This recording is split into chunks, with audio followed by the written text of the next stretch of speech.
Hi kids, this is Dave Hare talking to you again from Cameroon, Africa. And for VBS today, you're going to discuss what happened at a place called Babel in the Bible. And you're going to read the verses. But just as a summary, the people there decided that they were going to build this city and build this big tower for their own glory. They wanted people to know who they were. And God wasn't happy with that. He saw that they were doing this because of pride. And so as a result, what he ended up doing was confusing their languages. So before this, everyone had spoken just one language. But after this, people spoke all the different languages of the world. And I wanted you to get a little bit of a feeling for what that looks like here in Cameroon. So yesterday I walked around and I talked to some of my friends here in the village, and I just asked them to talk to me in some of the different languages they speak. So listen to what they had to say.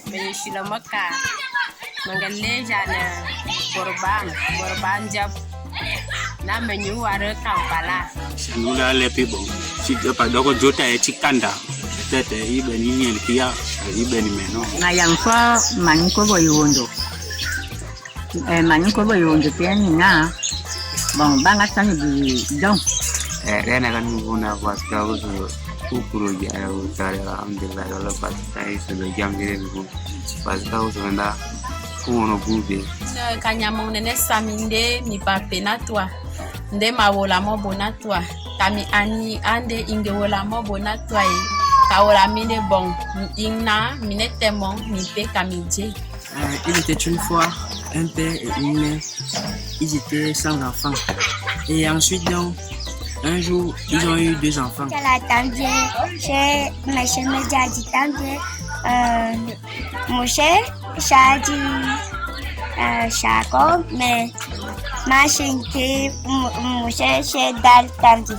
Nikala pa unindi alama yemi dedi katondi masa ama butemi misi ama yemi mbulambiayi. Did you guys hear that?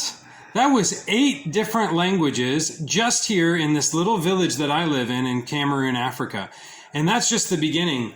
Here in Cameroon, we have over 270 different languages. And if you were able to go into all of the world and speak with all of the different people, you would find that there are 7,000 living languages in the world today.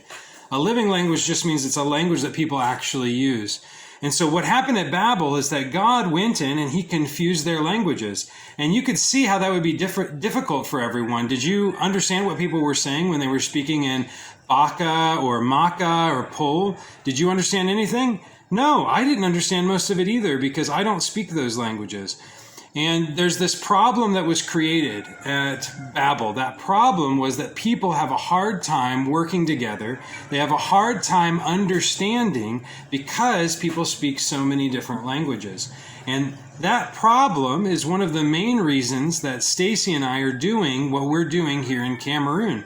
Because God gave us his word, we can know God. We can know what he wants for us. We can know that we're sinners. We can know that he sent his son to die for us. But we can only know those things if we understand God's word. And the Bible was originally written in 3 languages, mostly in Hebrew and Greek and a little bit in Aramaic. Now, most people that I know can't read Hebrew or Greek or Aramaic. And even though Stacy and I have studied those languages, it's hard for us to read the Bible in those languages. But we are so fortunate because many years ago, some men and women worked so hard so that we could have the Bible in English. And so now we have many versions of the Bible in English that we can understand, that we can study, that we can use to know God and have a relationship with God. But there are still many, many people all around the world that have this problem. They don't understand Greek, they don't understand Hebrew, they don't understand Aramaic, they don't understand English, and they don't understand any of the other languages that the Bible has been translated into. And the Kwakum are one of those people groups. The Kwakum are the people that we live with here, the people that we work with every day. And our job here is to help them to translate the Bible into Kwakum so that they can understand God. Now, up until this point, the people group, the Kwakum, have existed for thousands of years, but they've never had the Bible in their language. And so what they've done is they know, they can look out, they can see the sky, the trees, they know that there is a God, but they don't know who he is. And so they make up stories. And we've got one story among the Bakum people here that the people will tell. And it tells that one day, many, many, many years ago, God had 12 wives. And all of these wives were unable to have a child. And God wanted to have children. And so he went to see his uncle. He went to his uncle's house, and his uncle said, well, take this flower here and give the leaves to your wives, and then they'll be able to have children. And so God went from his uncle's house, took these leaves, and started giving them to his wives. But there was one wife, the 12th wife, her name was Atatawe, and she was dawdling. She was just messing around. She wasn't coming. And so by the time she finally came, there were no leaves left from this flower. And so God gave her the bulb of this flower, and she swallowed it. And when she swallowed it, she became pregnant.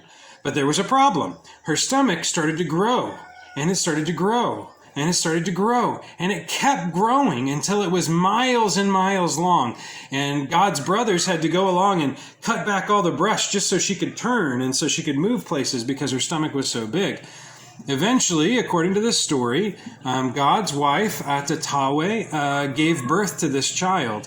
And the child was so tall that his head reached the clouds.